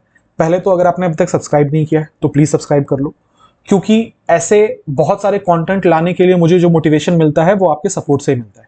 अगर व्यूज अच्छे जाते हैं, कमेंट्स अच्छे आते हैं, तो हमें ऐसा लगता है कि हम जो कर रहे हैं वो बिल्कुल सही डायरेक्शन है करने के लिए, और हम अपने साइड से और एफर्ट लगाते हैं इसमें। क्योंकि यूट्यूब से कुछ खास पैसा तो मिलता नहीं है, बात आपको अच्छे से पता होगी। एड्स हम लोग ज्यादा लगाते नहीं, मतलब टीचिंग वीडियोस में तो एड्स का ऐसे भी कोई काम नहीं है। स्पॉन्सरशिप मैं कभी करता नहीं, तो ऐसा कोई कुछ है नहीं कि यूट्यूब से मुझे बहुत ज्यादा आउटकम होता है। यूट्यूब से सिर्फ एक चीज है जो मैं क्रेव करता हूं, वो है ग्रोथ, ठीक है। ग्रोथ तभी मिलेगा जब आपका सपोर्ट होगा। एज अ कम्युनिटी मैं कोशिश कर रहा हूं वो डिलीवर करने का जो मुझे आता है। बदले में मुझे आपका सपोर्ट चाहिए कि आप चैनल को बस ज्यादा से ज्यादा शेयर करो। तो सब्सक्राइब कर लो, अपने दोस्तों से शेयर कर दो, टेलीग्राम ग्रुप में, व्हाट्सएप ग्रुप में, जहां लाइब्रेरी में पढ़ते हो, जहां पे भी शेयर कर दो वहां पर। उसके साथ साथ इस वीडियो को लाइक जरूर कर देना, ताकि यूट्यूब को ये पता चले कि ये यूजफुल वीडियो है स्टूडेंट्स के लिए। ऐसे और वीडियोस फिर वो आपको रिकमेंड करेगा मेरे। और साथ ही साथ में एक कमेंट ड्रॉप कर देना कि ये कोशिश कैसी लग रही है, ये क्वेश्चंस कैसे लग रहे हैं। साथ ही साथ में 15 जो सवाल आज हम करने वाले हैं, इसमें से आपने कितने करेक्ट किए। आप जब ये बताते हो कि 15 में से कितने करेक्ट हुए, तो मुझे ये समझ में आता है कि डिफिकल्टी लेवल क्या रखनी है। अब जैसे मान लो मेजोरिटी ऑफ स्टूडेंट का 15 में से 14 करेक्ट हो गया, इसका मतलब ये है कि मुझे डिफिकल्टी लेवल थोड़ा सा और बढ़ाना पड़ेगा, ठीक है। क्योंकि 12-13 तक अगर आप स्कोर कर पा रहे हो तो अच्छी बात है, 14 आ रहे हैं बहुत सारे लोगों के, तो इसका मतलब है मेरा क्वेश्चन थोड़ा सा मॉडरेट लेवल पे जा रहा है। तो ऐसी चीजें मुझे तभी पता चलेंगी जब ये टू वे कम्युनिकेशन होगा। तो कमेंट जरूर ड्रॉप कर देना, ठीक है। ये आप सबसे रिक्वेस्ट है, आप जितना ज्यादा चैनल को सपोर्ट करोगे मुझे उतना मोटिवेशन मिलेगा काम करने का। आइए 12 नंबर पर आते हैं। फिर से ये दोनों फिक्स्ड अपनी जगह पे, S1 और S6, और बीच के जो 4 है उनको हम लोग अरेंज करेंगे। तो S1 में क्या लिखा हुआ है? डिजिटल लॉकर इज अ की initiative under digital India. Digital locker जो है वो एक बहुत ही की इनिशिएटिव है डिजिटल इंडिया के अंदर, aimed at transforming India into a digitally empowered society and knowledge economy. और इसका एम ये है कि ये ट्रांसफॉर्म करता है इंडिया को एक डिजिटली एम्पावर्ड सोसाइटी में, ठीक है। एक डिजिटली एम्पावर्ड सोसाइटी में ये ट्रांसफॉर्म करता है, और नॉलेज इकोनॉमी में ये इंडिया को ट्रांसफॉर्म करता है। S6 में है, These legacy documents can be electronically signed using the e-sign facility। ये जो legacy documents है इनको आप ई साइन कर सकते हो, इलेक्ट्रॉनिकली इनको साइन किया जा सकता है। पी में लिखा है targeted at the idea of paperless governance, digital locker is a platform for issuance and verification of documents and certificates in a digital way. लिखा है कि ये एक पेपरलेस गवर्नेंस जो है उसके आइडिया को ये टारगेट करता है, करते हुए डिजिटल लॉकर जो है वो एक ऐसा प्लेटफॉर्म है जहां पे आप डॉक्यूमेंट को इशू कर सकते हो, डॉक्यूमेंट को वेरीफाई कर सकते हो, और सर्टिफिकेट्स जो डिजिटल तरीके से आप रख सकते हो। क्यों में organizations that are registered with digital locker can push electronic copies of documents and certificates directly into citizens lockers। ऐसे ऑर्गेनाइजेशंस जो कि रजिस्टर्ड हैं डिजिटल लॉकर के साथ, वो लगातार इलेक्ट्रॉनिक कॉपी ऑफ डॉक्यूमेंट को आपके या सिटीजन के डिजिटल लॉकर में भेज सकता है। आर में citizens can also upload scanned copies of their legacy documents in their accounts। Citizen जो है वो अपने स्कैन डॉक्यूमेंट्स को खुद भी अपलोड कर सकता है, अपने लेगेसी डॉक्यूमेंट को खुद भी अपलोड कर सकता है। इसमें एस में Indian residents who sign up for a DigiLocker get a dedicated cloud storage space. Indian residents जो डिजिटल लॉकर में साइन अप करते हैं उनको एक डेडिकेटेड क्लाउड स्टोरेज स्पेस दिया जाता है। आइए ये पूरा पैसेज किसके बारे में है? ये डिजिटल लॉकर के बारे में है, ठीक है, जहां पे हमें बताया गया है उसके क्या फंक्शनैलिटीज हैं, वो कैसे आपको मदद करता है। कहीं पे कोई लिंक मिल रहा था क्या? मुझे एक लिंक मिला, आपको भी मिला होगा शायद। लिखा था यहां पे these legacy documents can be electronically signed up. क्या कहीं और लीगेसी डॉक्यूमेंट्स की बात की गई थी? इस पे देखो तो पी नंबर में लीगेसी डॉक्यूमेंट्स की बात की गई है, नहीं की गई है। क्यू नंबर में लीगेसी डॉक्यूमेंट्स की बात की गई है, नहीं की गई है। आर नंबर में लीगेसी डॉक्यूमेंट्स की बात की गई है, हाजी की गई है। क्या बोला था? सिटीजन जो है अपलोड कर सकता है स्कैन कॉपीज अपने लीगेसी डॉक्यूमेंट्स का। और S6 में कह रहा है इन लीगेसी डॉक्यूमेंट्स को वो इलेक्ट्रॉनिकली साइन भी कर सकता है। कौन से लीगेसी डॉक्यूमेंट्स को? दीज किसके लिए आ रहा है? ये इसी के लिए आ रहा है, क्योंकि पहले जिक्र हो चुका है। इसका मतलब ये है कि अगर हम ऐसे इसको अरेंज करें, ये S1 है, बीच में चार्ज आएगा और S6 है, तो यहां पे होना चाहिए था R। तो अगर मैं बोलूं कि हमारा अरेंजमेंट R पे आकर खत्म हो रहा है, तो मैं गलत नहीं बोल रहा। R पे आके हमारा अरेंजमेंट खत्म हो रहा है, मतलब लास्ट एलिमेंट R होना चाहिए। R है, P है, नहीं हो सकता। R है, S है, नहीं हो सकता। अब देखना दोनों जो एलिमेंट है दोनों P से स्टार्ट है, तो ये बात भी अब फिक्स है कि स्टार्ट हुआ था P से और खत्म हुआ है R पे। स्टार्ट हुआ था P से और खत्म हुआ है R पे। अब हमें सिर्फ ये देखना है बीच का अरेंजमेंट क्या होगा, SQ होगा, QS होगा। देखिए P में क्या लिखा हुआ था कि targeted at the idea of paperless governance, digital locker जो है वो एक इशू करता है, वेरीफाई करता है डॉक्यूमेंट को, सर्टिफिकेट को डिजिटल वे में। अब हम S बिठा के देखते हैं। इंडियन रेसिडेंट्स जो साइन अप करते हैं डिजिटल लॉकर के लिए, वो उनको एक स्टोरेज स्पेस मिलता है, ठीक है। हम क्यू को बिठा के देखते हैं। ऑर्गेनाइजेशन जो रजिस्टर्ड है डिजिटल लॉकर से, वो इलेक्ट्रॉनिक कॉपीज ऑफ डॉक्यूमेंट्स को डिजिटल लॉकर में डायरेक्टली पुश कर सकते हैं। लेकिन ये काम करने के लिए, क्यू के होने के लिए, समझना बात को, क्यू के होने के लिए पहले एक सिटीजन का डिजिटल लॉकर होना चाहिए और उस डिजिटल लॉकर में कोई स्पेस होना चाहिए। यह बात कहां बताई गई थी? क्यों में यह बोला गया था कि कोई भी ऑर्गेनाइजेशन जो डिजिटल लॉकर के साथ रजिस्टर्ड है, वो डायरेक्टली डॉक्यूमेंट को आपके डिजिटल लॉकर में भेज सकता है, लेकिन उसके लिए पहले डिजिटल लॉकर तो होना चाहिए। वो जिक्र कहां किया गया था? एस में, कि ऐसे रेसिडेंट्स जो साइन अप करते हैं डिजिटल लॉकर में, तो पहले तो साइन अप किया, उनको स्पेस मिला, ये स्पेस मिलने के बाद ही तो पुश किया जा सकता है जो डॉक्यूमेंट है उसको डिजिटल लॉकर में। इसका मतलब बीच में पहले क्या होना चाहिए था? एस, और फिर क्या होना चाहिए था? क्यू। तो जो हमारा अरेंजमेंट है वो कैसे होता? PSQR, PSQR ये हमारा अरेंजमेंट होना चाहिए था। आ जाइए, PSQR आंसर, PQSR नहीं हो सकता। क्लियर है क्या? आगे बढ़े, क्वेश्चन नंबर 13 पर आए। लिखा है कि nano mission programme was initiated in 2007। जो नैनो मिशन प्रोग्राम है वो 2007 में इनिशिएट हुआ था। S6 में लिखा है the efforts of this mission are evident through India's global ranking based on the publications in SCI journals. लिखा है कि जो एफर्ट है वो इस मिशन का, वो बिल्कुल उसका सबूत है, ठीक है। क्या है कि इंडिया का जो ग्लोबल रैंकिंग है वो SCI जर्नल के हिसाब से बेहतर हुआ है। तो ये सबूत है इस मिशन का, इस मिशन के एफर्ट का। कौन सा मिशन की बात हो रही है? नैनो मिशन प्रोग्राम की। आइए अब हमें बीच का अरेंज करना है, पहले हम हिंदी समझ लेते हैं। The nano mission is likely to pave the path for India's domination in cutting edge science. लिखा है कि नैनो मिशन जो है वो रास्ता बनाता है इंडिया के डोमिनेशन का कटिंग एज साइंस में। क्यों में? Its goal is to foster, promote and develop all aspects of nano science and nano technology.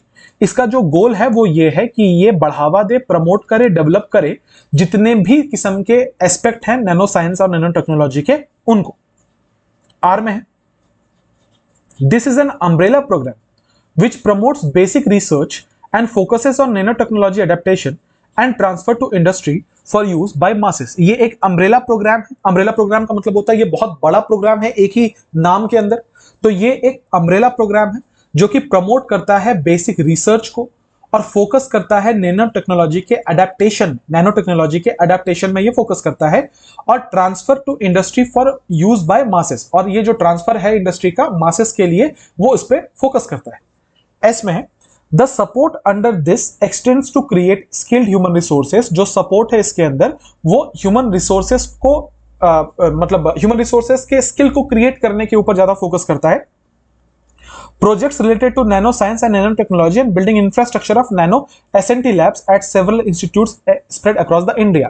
ये जो सपोर्ट है ये किस चीज के लिए मिलता है? कि आप स्किल्ड ह्यूमन रिसोर्सेस को क्रिएट करो, प्रोजेक्ट से रिलेटेड जो नैनो साइंस और नैनो टेक्नोलॉजी की जो बिल्डिंग इंफ्रास्ट्रक्चर है उनसे रिलेटेड मदद देता है ये। साथ ही साथ में जो कुछ इंस्टीट्यूट्स हैं उनको भी खोलने में ये मदद करता है। आइए अब हम एक एक करके इसको अरेंज करते हैं। सबसे पहले हमें यहां पे समझ में आया था कि नैनो मिशन प्रोग्राम जो है वो इनिशिएट हुआ था 2007 में। अब ये वन ऑफ द क्वेश्चंस है जिसमें आपको बहुत ज्यादा लिंक नहीं मिलेगा, ठीक है। तो आपको यहां पे अपने डिस्क्रिप्शन के हेल्प से एक एक करके चीजें अरेंज करनी पड़ेगी, या तो फिर आपको ऑप्शन एलिमिनेट करना पड़ेगा, ठीक है। अच्छा देखो यहां पे लिखा था कि नैनो मिशन प्रोग्राम जो है वो इनिशिएट हुआ था 2007 में। एक नाम है। अच्छा यहां पे आना, the nano mission is likely to pave path. Nano mission जो है वो रास्ता बनाएगा। Its goal is to foster, ये गोल जो है ये फॉस्टर मतलब करता है, प्रमोट करता है, डेवलप करता है। This is an umbrella programme. ये कैसा किस्म का प्रोग्राम है? एक अम्ब्रेला प्रोग्राम है। The support under this extends to, जो इसके अंदर जो सपोर्ट है वो एक्सटेंड करता है। तो क्या हम S1 के बाद क्या हम पहले मदद की बात करेंगे या पहले हम इस टर्म को एक्सप्लेन करेंगे? आप खुद सोचो। अभी मैंने एक नाम लिया नैनो मिशन प्रोग्राम, आपने बोला ये क्या होता है। मैंने अब एक बार मतलब अरे इसको अरेंज करना स्टार्ट किया कि इसका गोल क्या है, ये टर्म क्या है, इसमें क्या होता है, ऐसी चीजें हमने अरेंज करनी स्टार्ट करी। समझ पा रहे हो मैं जो बोलना चाह रहा हूं? ऐसी चीजें हमने अरेंज करनी स्टार्ट करी। तो यहां पे क्या लिखा हुआ था कि नैनो मिशन प्रोग्राम जो है वो इनिशिएट हुआ है 2007 में, ठीक है। ज्यादा चांसेस हैं कि ये रास्ता बनाएगा इंडिया के डोमिनेशन का कटिंग एज साइंस में, ठीक है। पी से तो स्टार्ट नहीं लग रहा मुझे, आगे देखते हैं। एस में लिखा था इसके अंदर जो सपोर्ट मिलता है, मुझे इससे भी स्टार्ट नहीं लग रहा। क्यों नहीं मुझे स्टार्ट लग रहा? मैं रीजन आपको बता रहा हूं। क्योंकि मुझे ऐसा लग रहा है कि ये इसका काम बता रहा है, यहां पे काम बता रहा है। काम बताने के पहले मतलब किस तरीके से वो सपोर्ट करेगा, इसके पहले मुझे उसके बारे में बेसिक इंफॉर्मेशन तो देना पड़ेगा। तो बेसिक इंफॉर्मेशन में दो चीजें हैं, ये अम्ब्रेला प्रोग्राम है जो कि प्रमोट करता है बेसिक रिसर्च को, दूसरा इसका गोल क्या है। अब देखना आर से कोई ऑप्शन स्टार्ट ही नहीं है, इसका मतलब आर तो हमारा फर्स्ट टर्म नहीं हो सकता। ये और ये हमने काट दिया। दो ऑप्शन बच रहे, कौन सा? क्यू वाले, दोनों के दोनों क्यू से स्टार्ट है। आगे बढ़ेंगे, S6 को पकड़ना। जो मिशन है वो एविडेंट है, सॉरी S6 को नहीं, किसको बोल रहा था मैं अभी, मुझे एक लिंक मिला था, पी को पकड़ना, ठीक है। ध्यान से सुनना मेरी बात को। पी में क्या लिखा होता है? नैनो मिशन जो है ये पाथ बनाता है, रास्ता बनाता है इंडिया के डोमिनेशन का कटिंग एज साइंस में, ठीक है। नैनो मिशन जो है वो रास्ता बनाता है इंडिया के डोमिनेशन का कटिंग एज साइंस में। कैसे? पी के बाद बिठा के देखो। क्या मैं पी के बाद क्यों बिठाऊं कि इसका गोल है? नहीं, यहां पे मैं पूछ रहा हूं कि वो कैसे बनाएगा, हाउ का आंसर। ये एक अम्ब्रेला टर्म है, ये आंसर नहीं है। सपोर्ट करता है ये ह्यूमन स्किल्ड रिसोर्स को, ऐसे बनाएगा। ऐसे प्रोजेक्ट्स जो कि नैनो साइंस और नैनो टेक्नोलॉजी के अंदर है वो उसको सपोर्ट करता है। ये इंफ्रास्ट्रक्चर बनाता है, ठीक है, ये लैब्स बनाता है। तो यहां जो लिखा हुआ था कि नैनो मिशन जो है वो रास्ता बनाएगा इंडिया के डोमिनेशन का कटिंग एज साइंस में, इसका रीजन बताया गया, इसका मतलब रिजल्ट बताया गया कि क्या होगा, तो ये होगा भाई। कैसे होगा? ऐसे होगा। तो पी के बाद एस होना चाहिए। ऑप्शन पे आइए, पी के बाद एस है, पी के बाद आर है, आर नहीं, पी के बाद एस होना चाहिए। आंसर कौन सा होगा? ऑप्शन नंबर बी होगा। क्या ये चीज आप समझ पा रहे हैं कि 13 का आंसर कौन सा होगा? ऑप्शन नंबर बी होगा। क्या अरेंजमेंट होना चाहिए? क्यू होना चाहिए, आर होना चाहिए, पी होना चाहिए, एस होना चाहिए। क्लियर है? ये बढ़िया सवाल था, अच्छा सवाल था। Question number 14, Indian defence forces are fully aligned with national agenda of Atmanirbhar Bharat and have already embarked in mission mode. लिखा है कि इंडिया का जो डिफेंस फोर्स है ना, ये पूरी तरीके से अलाइंड है इंडिया का जो एजेंडा है आत्मनिर्भर भारत उसके तरफ, और इस मिशन में वो निकल भी चुके हैं।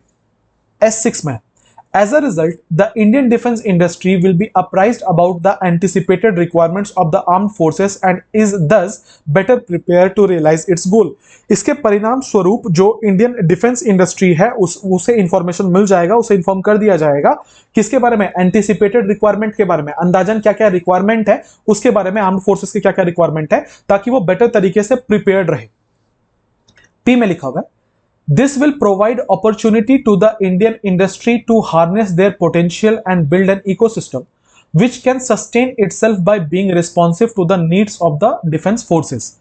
लिखा ये प्रोवाइड करेगा एक अपॉर्चुनिटी को इंडियन इंडस्ट्री में कि वो अपने पोटेंशियल को हार्नेस कर सके, मतलब अपने पोटेंशियल का पूरा फायदा उठा सके और एक ऐसा इकोसिस्टम बिल्ड कर सके जो कि लंबे समय तक टिके, रिस्पॉन्सिव होके, ठीक है, किसके लिए? डिफेंस फोर्सेस की जो जरूरतें हैं उनको लेके।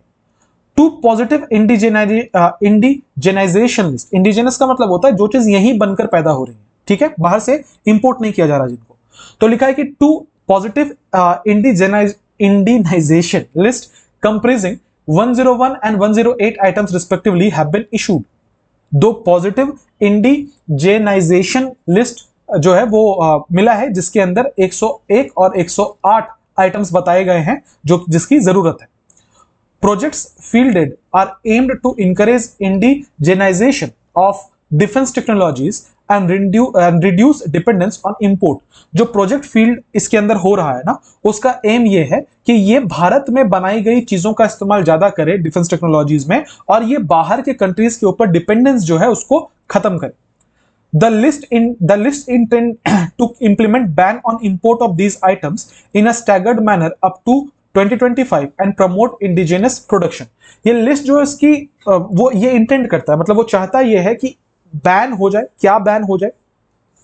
ये जो आइटम्स इंपोर्ट होते हैं ये बैन हो जाए, ठीक है। और साथ ही साथ में 2025 तक में, साथ ही साथ में 2025 तक में जो मतलब स्टैगर्ड मैनर में, मतलब किसी तरीके से आप प्रयास करके कह लो कि स्टैगर्ड मैनर में ये चीजें बैन हो जाए, इंपोर्ट ना करना पड़े, यहीं पे हम अपने डिफेंस के जो भी रिक्वायरमेंट्स हैं उनको बना पाए। कंटेक्स्ट क्या है? ये जो पूरा पैसेज है ये डिफेंस के बारे में है कि डिफेंस की जो चीजें हैं उनका किस तरीके से हमें इंडिजिनस चीजें जो है वो बनानी चाहिए, उनके बारे में ये पूरा का पूरा पैसेज है। आई अब हम ये करेंगे कि हम देखेंगे एक एक करके कि कहां पे क्या लिंक मिल रहा था। मुझे एक लिंक मिला था, आपको भी शायद मिला होगा, कि दो पॉजिटिव इंडिजिनाइजेशन है लिस्ट जिसमें 101 और 108 चीजें बताई गई है। मैं क्यू से लिंक बना रहा हूं। यहां पे बात की गई थी लिस्ट की, और फिर लिस्ट की बात की गई थी एस में। और क्या बोला गया? ये जो लिस्ट है इसका इंटेंशन ये है कि ये बैन करे इंपोर्ट को। इसका मतलब क्यू के बाद एस होना चाहिए। पहले क्यू में जिक्र किया गया लिस्ट का, और एस में बोला गया कि इस लिस्ट का, ये लिस्ट से चाहता क्या, लिस्ट का मतलब क्या है। तो लिस्ट का मतलब है कि जो चीजें हैं वो यहीं बनाई जाए, है ना। तो क्यू के बाद एस होगा। आई क्यू के बाद एस है, क्यू के बाद पी है, क्यू के बाद एस है, क्यू के बाद कुछ नहीं है। अब आंसर कौन सा होगा, ए या फिर बी? तो देखो 4 ब्लैंक्स थे, 2 हमने फिलअप कर लिए और शुरुआत में क्यू और एस है, ये बात तो फिक्स्ड है। अब हमें क्या अरेंज करना है? अब हमें नेक्स्ट देखते हैं क्या अरेंज करना है।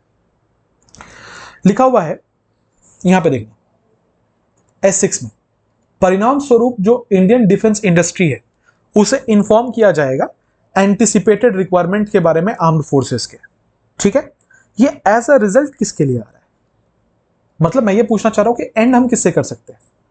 आर में लिखा है कि प्रोजेक्ट्स जो है उनका एम है कि वो इंडिजिनस चीजों को इंकरेज करे डिफेंस टेक्नोलॉजीज में, और बाहर की चीजों को इंपोर्ट जो है उसको कम किया जाए।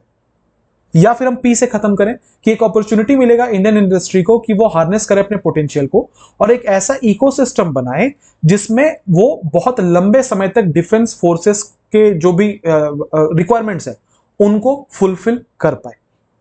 इसी का परिणाम S6 है ना। लिखा था दिस विल प्रोवाइड अपॉर्चुनिटी। किसके बारे में बात की जा रही है कि ये अपॉर्चुनिटी प्रोवाइड करेगा? आर के बारे में। मैं समझना मैं क्या बोलना चाह रहा हूं। आर का परिणाम पी है और पी का परिणाम S6 है। आर में लिखा था ऐसे प्रोजेक्ट्स बनाए जा रहे हैं जिसमें डिफेंस टेक्नोलॉजीज में इंडिजिनस चीजों को मदद मिलेगी या इंडिजिनस को बढ़ावा दिया जाएगा, और उसी का परिणाम है पी। इससे अपॉर्चुनिटी मिलेगी इंडियन इंडस्ट्री को कि वो अपने पोटेंशियल को हार्नेस कर पाए। आर में बोला गया है कि हमें डिपेंडेंस खत्म करनी है, इंडिया के ऊपर डिपेंडेंस रखना है, और पी में बोला गया इससे यहाँ के जो भी ऐसे कंपनीज होंगे जो डिफेंस रिलेटेड चीजें बनाते होंगे उनको ज्यादा मौका मिलेगा। तो एस के बाद पी होना चाहिए, सॉरी आर के बाद पी होना चाहिए था, आर के बाद पी होना चाहिए था, तो आर के बाद पी होगा। आंसर कौन सा? Q S R P. कौन सा ऑप्शन है ऑप्शन या नहीं? Q S P R, Q S R P. Answer होगा ऑप्शन नंबर सी। क्लियर है? आई क्वेश्चन नंबर 15 पर आते हैं, आखिरी सवाल है। लिखा है कि our constitution makers were fully conscious of the fact that the scheduled caste and scheduled tribes had been oppressed and underprivileged sections of our society over the centuries and deserved a special dispensation so that their condition may be vastly improved. लिखा हुआ है हमारे जो constitution makers है ना, वो इस बात को लेके फुली कॉन्शियस थे, वो बिल्कुल जागरूक थे इस फैक्ट को लेके कि जो शेड्यूल्ड कास्ट और शेड्यूल्ड ट्राइब है उनको बहुत ज्यादा दबाया जा रहा है, और जो अंडर प्रिविलेज सेक्शन है हमारी सोसाइटी का उनको सदियों से दबाया गया है, और उनको एक स्पेशल जो डिस्पेंसेशन है उसकी ज्यादा जरूरत है ताकि उनका जो कंडीशन है वो बहुत ज्यादा इंप्रूव हो सके। S6 में कंसेक्वेंटली परिणाम स्वरूप adequate safeguards were provided for these communities in our constitution. परिणाम स्वरूप बहुत सारे सेफगार्ड्स जो है वो प्रोवाइड किए गए हैं हमारे जो कम्युनिटीज हैं उनको हमारे कॉन्स्टिट्यूशन। पी में लिखा है सिमिलरली, इसी तरीके से they were also sensitive of the difficulties and problems which were likely to be faced by the person belonging to the Anglo Indian community in the country. लिखा हुआ है कि इसी तरीके की कुछ जो परेशानियां हैं, जो डिफिकल्टीज हैं, उनको लेके सेंसिटिव थे वो, जो किन्हें फेस करना पड़ता था, जो एंग्लो इंडियन कम्युनिटी है उनको फेस करना पड़ता था। क्यों में है one such provision related to the reservation of seats for these communities in the Lok Sabha and state legislative assembly. ऐसा एक प्रोविजन है जो कि सीट के रिजर्वेशन से रिलेटेड है इन कम्युनिटीज के लिए, जो लोकसभा और जो हमारा विधानसभा है उनसे रिलेटेड ये एक प्रोविजन बनाया गया है। This provision found place in article 330 and article 332 of the constitution. ये जो प्रोविजन है ये आर्टिकल 330 और 332 जो हमारा आर्टिकल है उसमें ये प्रोविजन आपको मिल जाएगा। एस में for this purpose several special provisions were incorporated in our constitution. इस पर्पस के लिए हमारे कॉन्स्टिट्यूशन में कुछ स्पेशल प्रोविजंस को भी इंक्लूड किया गया था, इनकॉर्पोरेट किया गया था। आइए, मुझे आसान लग रहा है ये वाला सवाल क्योंकि मुझे पढ़ते पढ़ते में लिंक मिल गया। देखना यहां पे लिखा था दिस प्रोविजन, ये दिस जो डिस्ट्रीब्यूटिव एडजेक्टिव हम लोग यहां पे यूज करें किसके लिए आ रहा है? दिस किसके लिए आ रहा है? कौन से प्रोविजन की बात हो रही है? कहीं और प्रोविजन की बात हुई थी क्या? यहां पे बात हुई थी कि एक प्रोविजन बनाया गया है लोकसभा में और स्टेट लेजिस्लेटिव असेंबलीज में। ये प्रोविजन आर्टिकल 330 और 332 में है, जिसका मतलब है क्यू के बाद आर होगा। ये बात समझ पा रहे हो? क्यू के बाद आर होगा। ऑप्शन देखिए, क्यू के बाद आर है, क्यू के बाद पी है, क्यू के बाद नहीं है, क्यू के बाद कुछ नहीं है। आंसर होगा, आंसर कौन सा है? 15 का ए नंबर। क्लियर है? क्या ये बात समझ में आ गई है? अब आप मुझे बताओगे कि आपने इस 15 क्वेश्चंस में से कितने करेक्ट किए। चैनल पे नए हो तो सब्सक्राइब कर लेना, और सबसे इंपॉर्टेंट बात, ये सीरीज मैंने मेंस पॉइंट ऑफ व्यू से ही स्टार्ट की है। ऑलरेडी 2 वीडियोस आ चुके हैं, ये इसका 3rd वीडियो है। अगर आपने आज पहली बार आप मेरे चैनल पे आ रहे हैं, आपको नहीं पता कि प्रीवियस वीडियोस भी आए हैं, तो जब वीडियो खत्म होगा तो आपको वहां पर जो एंड स्क्रीन है, एंड स्क्रीन पे वो मैं पूरा का पूरा लिंक डाल दे रहा हूं, मैं पूरा का पूरा वो प्लेलिस्ट डाल दे रहा हूं, एक एक करके सारे वीडियोस देख लेना, ठीक है? तो अभी आपको एंड स्क्रीन पे जैसे ही वीडियो खत्म होगा आपको मार्क्स बूस्टर सीरीज का पूरा प्लेलिस्ट मिल जाएगा। जाकर एक एक वीडियो देखकर सारी चीजें इत्मीनान से समझ के अपनी प्रिपरेशन चेक करें। मिलेंगे अगले वीडियो में। बहुत बहुत ध्यान रखिए, पढ़ाई करते रहिए। Do subscribe, like and share. Have a nice day everyone. Thank you for being with me.